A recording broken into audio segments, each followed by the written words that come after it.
মহারাজা কৃষ্ণচন্দ্র কাশী কাঞ্চি থেকে পণ্ডিত মণ্ডলী নিয়ে এসে মহাসমারোহে অগ্নিহোত্র বাজপেয়ী যজ্ঞ করান।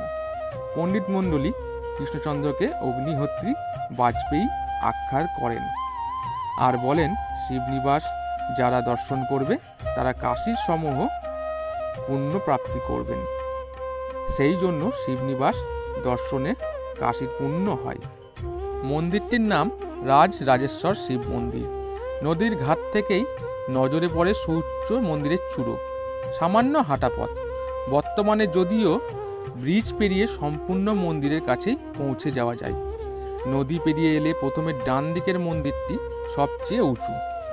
1676 শতাব্দ তথা 1754 খ্রিস্টাব্দে নির্মিত রাজরাজেশ্বর শিব মন্দির। যদিও মন্দিরটি এখানে লোকমুখে বুড়ো শিবের মন্দির বলে খ্যাত। চূড়ো